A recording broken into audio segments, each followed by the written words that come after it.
Greetings, citizens, and welcome to Unknown.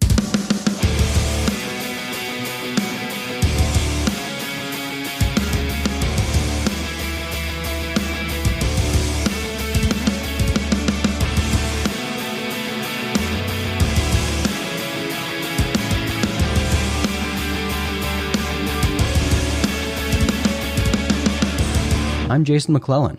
Thanks for hanging out with me. It's highly likely that, if you've been following UFO-related news, you've noticed a seemingly singular focus in the world of UFOs on those 3 Navy UFO videos that were brought to the world's attention by Luis Elizondo and To the Stars Academy of Arts and Science all the way back in December of 2017. In case you're not keeping track, this is 2019, nearing the end of 2019 to be specific.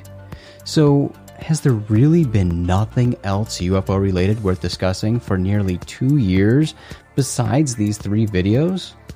Well, hopefully you already know the answer to that question. The answer is, of course there has been. As I routinely state, UFO related stories are covered by media outlets around the world every day. So, why are the tic-tac, gimbal, and go-fast UFO videos still generating headlines today and garnering so much attention? Well, first, the fact that these videos are sourced from the US military is a big reason. Knowing that these videos come from Navy fighter pilots rather than some random guy in the middle of nowhere makes them more credible to most people. And because we reportedly have supplemental and corroborating radar evidence and eyewitness testimony from military personnel, these videos collectively make a truly fascinating case. But most of the credit for the long-lasting, high-profile attention on these videos goes to the Stars Academy itself. TTSA has created a powerful vehicle for generating stories. Because its founder, Tom DeLonge, is a rock star, his star power gives the company the ability to choose when and where it wants certain stories published. There are plenty of reasons to continue discussing these videos. In my opinion, these 3 UFO videos do merit ongoing discourse. But why specifically am I bringing these videos up again today? I'm glad you asked. I've repeatedly stated my personal opinion, yes, just my opinion, that the objects we see in these Navy UFO videos are not extraterrestrial in nature, but rather some new technology being tested by the Navy.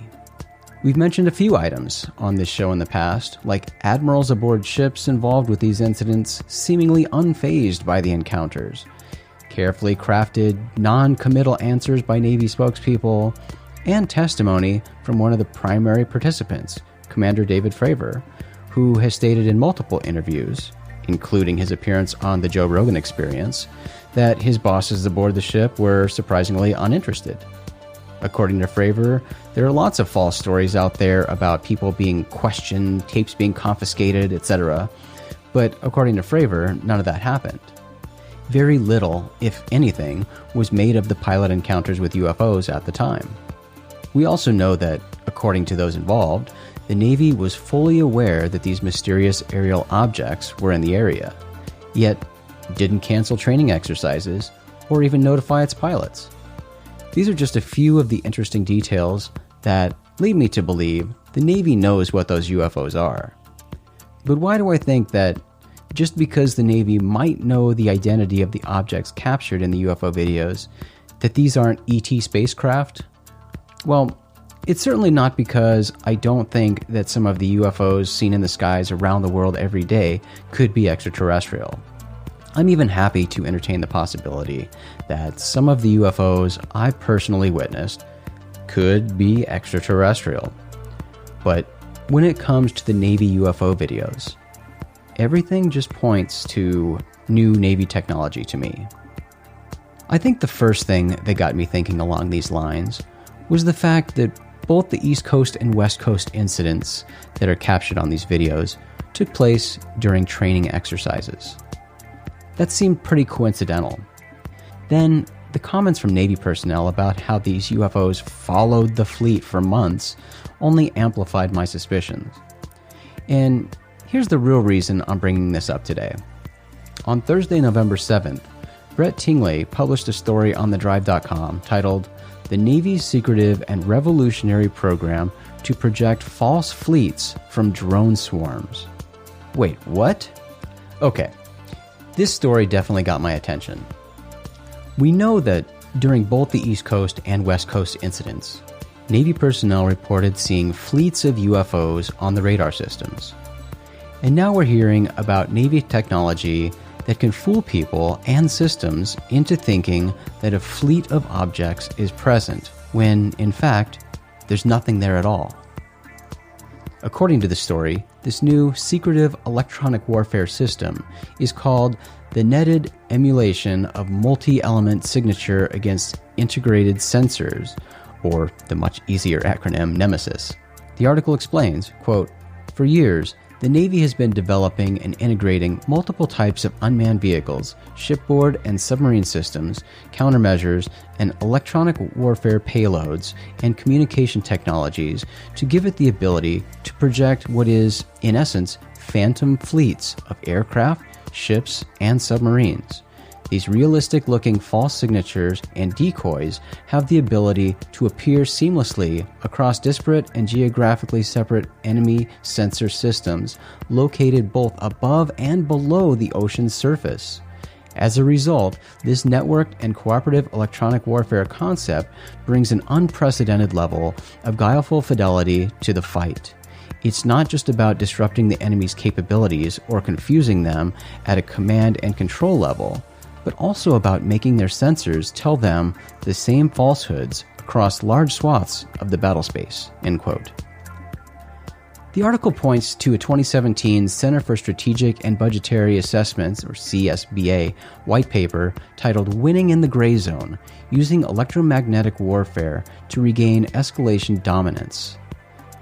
This white paper describes fleets of expendable unmanned aerial systems that, quote, "incorporate cognitive processing and coordinate their actions through communication networks," end quote. Brett Tingley, again the author of the article on thedrive.com, explains that this means, quote, "They can share data in real time and operate semi-autonomously to jam an adversary's sensor, act as or release decoys, gather targeting information, and detect and map air defense networks," end quote. This is pretty wild, high-tech, futuristic stuff. Tingley further adds, quote, "Aside from providing fire and communication support, the NEMESIS system was said to be capable of creating viable false targets that would increase the number of potential targets an adversary would have to engage. These false targets would mimic the RF emissions and radar returns of real platforms and include infrared decoys and concepts and capabilities to simulate the computer network activity of deployed forces," end quote. This is also really interesting. He says that the NEMESIS system also included underwater high-fidelity acoustic decoys that can generate additional targets.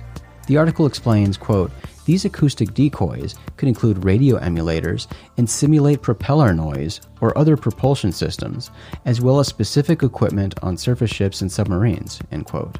The Center for Strategic and Budgetary Assessments white paper I mentioned described using small unmanned electronic warfare systems launched from either high-altitude balloons or undersea platforms, like submarines or unmanned underwater vehicles, to create these effects. We know that, at least in the case of the tic-tac West Coast UFO incident, pilots reported seeing underwater disturbances and perhaps objects coming out of the water, as well as objects coming from extremely high altitudes. So that's fascinating to consider. Recent unclassified budget justification statements explain that it's during fleet experimentation and during focused field and laboratory tests that the capabilities of the NEMESIS expendable decoys were demonstrated. According to the article, the Navy's 2015 program guide mentions that the Navy conducted a war game in 2015 to test the NEMESIS system.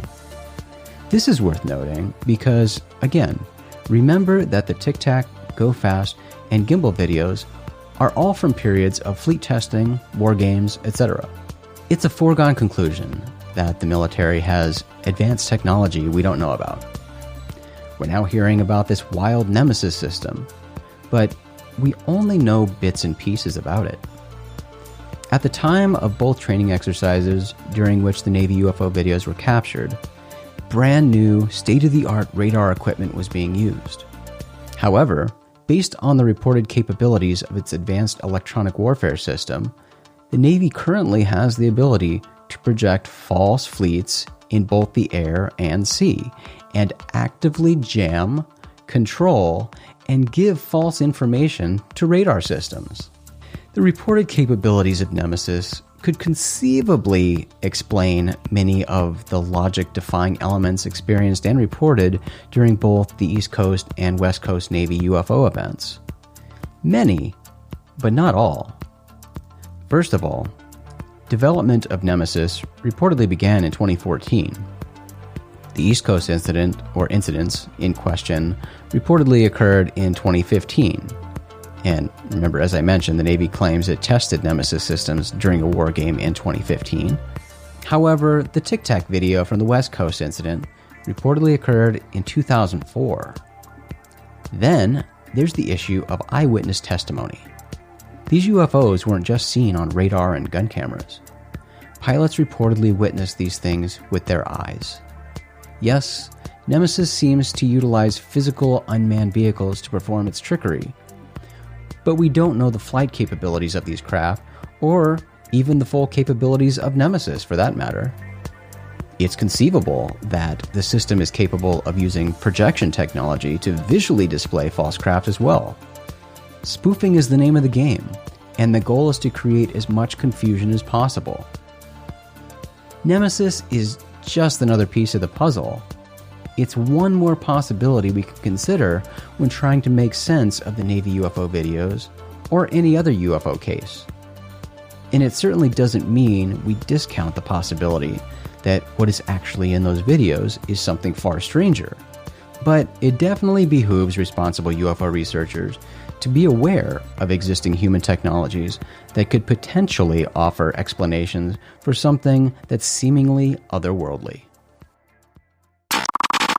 Well, citizens, that's going to do it for this episode. You can find more episodes of Unknown on Apple Podcasts, Stitcher, Google Play, iHeartRadio, and YouTube. Subscribe on your favorite podcast provider so you're notified when we publish new episodes. You can always find the show at rogueplanet.tv because Unknown is a Rogue Planet production. rogueplanet.tv is your home for all the strange. Big thanks to our talented friend and fellow Rogue Planeteer Caleb Hanks for the show's intro and outro music. Check out all his work at theclerkchronicles.com. Thanks again for hanging out with me today. I'm Jason McClellan. Do me a favor, friends. Always treat the UFO subject with the cautious and responsible skepticism it deserves. Question everything. Have the courage to form your own opinions. Keep truth as the focus of your quest, even if the truth conflicts with your opinions. And, of course, stay strange.